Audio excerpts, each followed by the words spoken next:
farming, we go way back. Yes, I went through the college, but still I could not depart from my farming passion.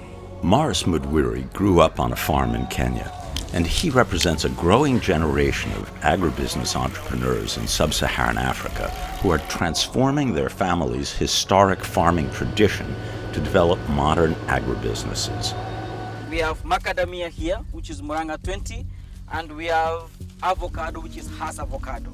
For Morris, that meant returning to Kenya's Tharaka Nithi County where he grew up, but now he's focusing on high-profit, non-traditional crops. I started buying land slowly by slowly. I researched a lot. The idea of avocado and macadamia starting really entering my heart. But as he planted seedlings at his pearl nut farm, Morris discovered what many entrepreneurs have learned. There's a big gap between agriculture and agribusiness. For example, one of the things that made me buy this land was because of the permanent river. I can pump water from this river to supply to the farm. Of course, I need permission. I need to apply for licenses from the county government. And Morris discovered you can't get a license until you register your business. And you can't register your business without books and records and tax receipts.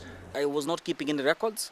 I was losing a lot of money, spending a lot of money. There was a lot of stealing, wastage that was taking too much. Yeah, that's a huge challenge that many businesses actually go through. They could not be able to see where is their profitability is, how are their books like, they don't have proper records.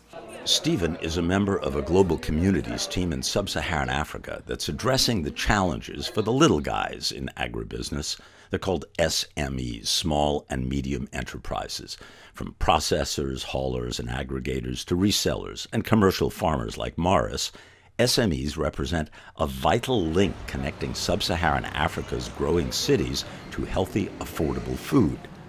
The USDA-funded program, operating in Kenya, Malawi, and Tanzania, is called AIMS, Agribusiness Investment for Market Stimulation. Yeah, stimulating market, what we mean here is working on the issues or the challenges that are hindering the proper movement of the goods and the services. AIMS has been working with local partners and institutions to improve financing, develop market linkages, address weak infrastructure and onerous regulations.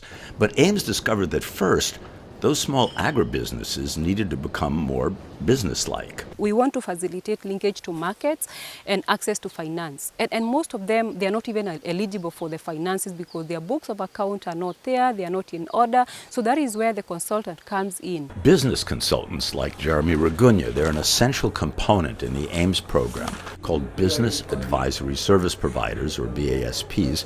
AIMS located them, they pre-qualified them, and connected them to SMEs like Morris Mudwiri. You walk in and you find that there is no system whatsoever of managing finances. When we sat down, we had to look at how much I've been losing. He asked me a question like, can I just give me some records? I thought I don't have. They do not know how much they are making. They do a thorough need analysis. They identify various gap levels. There are also consultants to work with SMEs on marketing or business planning.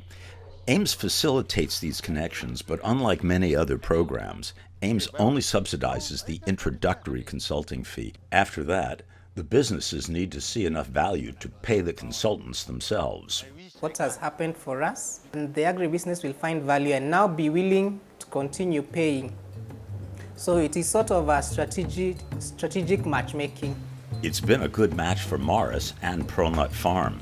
Right now, Pearl Nuts are now consolidating those finances to be able to buy more land, to be able to grow more macadamia and more avocados. Morris sees Pearl Nut Farms as a legacy for his children, but he's also providing trees for his neighbors. He's creating partnerships. He's hoping to demonstrate how SMEs can promote prosperity. I have 500 farmers also, who each one of them has 5 trees. 5 years down the line, we want to set up a factory for crushing macadamia now for export.